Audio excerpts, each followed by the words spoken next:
Today we shall be zooming in on the Nigeria Customs Service activities towards enhancing trade facilitation. And over the past week, we did see the unveiling of the Authorized Economic Operators Programme by the Nigeria Customs Service. And what does this really mean, and how can we as Nigerians, tap into the potentials inherent in this program? And joining me now is the National Public Relations Officer of the Nigeria Customs Service, Abdullahi Maiwada. Thank you for joining us on Business Daily. It's a pleasure to be with you this morning. Okay, and let's just start off with you, giving us more details on this program, the Authorized Economic Operators Program, which we understand is supposed to enhance trade facilitation. But let's hear from you. What is this program about? Well, I would like to make a clarification. We are yet to launch the program in the next couple of months. 1 or 2, we are going to launch properly. It is a guideline enshrined in the WCO as well as WTO. First, Nigeria have committed itself to what we call WTO Trade Facilitation Agreement. And if you look at Article 7 of WTO Trade Facilitation, talk about authorized economic operators. Now, who are authorized economic operators? These are traders. Let me use this word because I'm talking to Nigeria. Trusted traders. Now, if you call them trusted traders, you have a criteria to monitor or to measure their level of compliance. So now, if you are a compliant trader, then it comes with some advantages. Then there will be simplification in the process. If somebody requires A, B, C, D for him to clear his items from the port, you only require A, B. You will be fast-tracked because of your level of compliance. So it is a scheme that is meant to encourage compliance, and it shows that there will be a kind of advantages for you to be a compliant trader.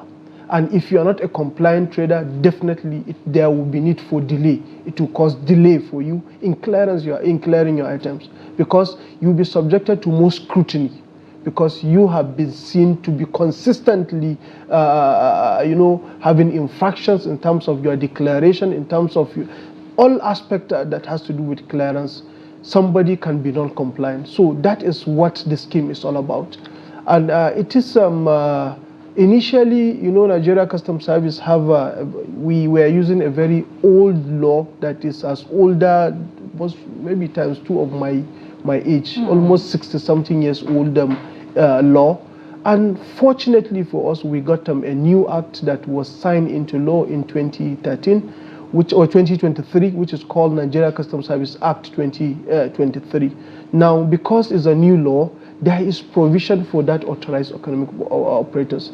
If you look at Section 108 of that act, it gives talk about authorized economic operators. If you look at Section 111, and Section 111 also talks about authorized economic operators and what criteria, what are the elements a trader needs to do to be a compliant trader or to be part of that scheme.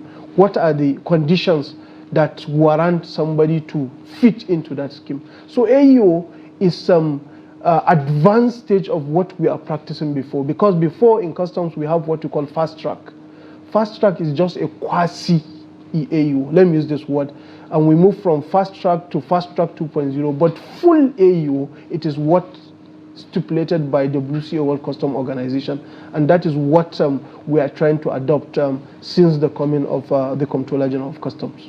Okay, from all you've said, one thing that came up, over and over again is how this is directed at compliant traders. And for the benefit of those who are watching and wondering, how can I be a compliant trader? What are the basics or the foundations that these traders have to, put in place to qualify for? You talked about the fast track 2.0, and these other things that have been introduced by the Nigeria Customs Service that are targeted at compliant traders. So for those watching and wondering, how can I become a compliant trader? What are the major things I should put in place first? What would you say? Well, I think maybe you're not an importer or you're not a clearing agent. That is why you may find the word compliance as something very, very strange. But for the purpose of Nigerians, a trader knows whether he's compliant or not. Okay. And compliance comes in different categories. One, if you make sincere declaration, you import an item and you are supposed to give a kind of FOB, the value of that item. And maybe you imported an item at $1,000 and you said, I bought it $800. You forge your invoice. That is non-compliance. Maybe you bought an item that is classified under a particular subheading on the common external tariff which requires zero duty. Then you maneuver and try to change the description of that item and say this is what the item is. It might be quantity. Maybe you imported maybe 5 items and you say it is 3. It could be value. It could be classification fraud. It could be, there are so many ways somebody can decide to be non-compliant. And one is to evade duty. You know, people naturally have this kind of, I don't know the word to qualify, a kind of ill feelings in payment of tax. So people can decide to be a little bit very corny in order not to pay the appropriate tax that is supposed to be. So non-compliance can come in different streams. It could be what I've said, it could be from it could be even importation of items that are illicit. It could be concealment. Somebody can decide to import, let's say, a particular commodity and you mix it with items that are prohibited or items that are even absolutely prohibited. So by the time you do that, which means it's an act of non-compliance. So I feel compliance, it's about doing the right thing, doing what the system says. Don't try to cut corners. Do it right. Sincere declaration. Sincere declaration there. Okay, now back to the Authorized Economic Operators Program. Let's talk to, you know, what sort of collaborations is the NCS, you know, having with, should I say, sister agencies, and, you know, to ensure that this program is able to, you know, get the results that are expected from it? What triggered even you inviting me is because of the event that happened last week. Now, we believe we cannot clap with one hand. You cannot clap with one hand. That is a fact. You need 2 hands to clap. Now, part of implementation for EU requires robust stakeholders engagement. Now, it is a process that requires expedite movement of goods, simplified procedures. There are different types of AUs. I don't want to go into all those technicalities. We have 2 types of AUs, but let's limit our conversation to what people will understand what we are saying. Now, if, for instance, what am I talking about? The issue of stakeholders engagement. Now, we decided, the Comptroller General set up a committee, a steering committee for the implementation of our AU. And we carry out what we call diagnostic mission by WCO, because this is in support of WCO, World Customs Organization. They are giving us the technical expertise to run out this project. We are done with that. We have passed some certain stage. Now we are going to pilot scheme now. We have brought some companies, some are indigenous companies in Nigeria that export. It's not more about only import. It could be 2 ways. It could be import or export. Now, what we did is now, the stage, what happened last week is stakeholders engagement. There are items that will be imported that requires attention of NAFDAC. There are items that will be imported that may require the attention of SON, or exported that will require the attention of other regulatory agencies. Now, for you to succeed in that, you need to also talk to the logistic companies, those who are trucking these items in and out of the port.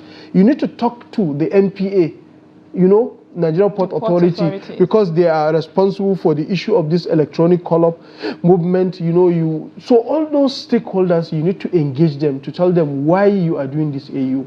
And if they are not on board, any you know, without being inclusive in your strategy, it may not succeed. So what happened is we decided to engage these categories of stakeholders to understand what AU is, to get their buy-in, to get their support. With that, we feel the project will succeed. So we are about to launch the pilot scheme, and we have picked some compliant traders based on a scientific criteria, because there's a measurement. We will need to look at your track. We check your track record, your transactions, and we'll see whether you are buoyant, whether you are compliant, your compliant level is at par for you to engage in this scheme. So that is just basically what we have done, and engagement is key to success of AEO. Indeed, engagement is key. But one thing I also have observed is that this is coming, shortly after the Nigeria Customs Service had launched a time release study. And I am curious, is there a form of, is there a meeting point between these two programs, or are they two separate entities? Absolutely, there is a meeting point, because all we are saying is now the customs we know throughout the world is moving from emphasis on revenue collection to emphasis on trade facilitation. Now, all these tools you saw are tools to ensure trade facilitation. Now, the TRS that was launched and with the pilot scheme in Tinkan Island Port is a scientific studies that is aimed at identifying, bottlenecks or whatever encumbrances you have to trade facilitation based on scientific study. We'll look at it. It may be from customs, it may be valuation process of customs, it may be from classification, it may be from another agency, and at the end of that scientific study, it is going to be published. For us to know where our loopholes are, it is going to be made public. So it is not that we are afraid to it. We want to, it's like a kind of retrospect. It's a self-scrutiny to look at where are we faulty, where do we need to improve. Do we have simplified processes and procedures in clearing our consignment in and out of the port? What are the bottlenecks? So that scientific study will give you an idea of what are the problems. And by the time you detect those problems based on scientific study, you'll be able to nip everything on the board and resolve where you think you have problem with those things. So the essence of TRS is trade facilitation. The essence of AEO is trade facilitation. That's why I started with WTO trade facilitation agreement. If you see WTO Article 1 to 12 talks about customs processes, one, publication of the availability of information. Article 3 talks about advance ruling, talks about pre-arrival assessment. Article 7 talks about AEO, up to Article 12. All those articles, coordination and cooperation among border agencies, and so on and so forth. So all those articles are geared towards trade facilitation. So AEO is meant for that, and also TRS is also meant for that. So we are having a paradigm shift.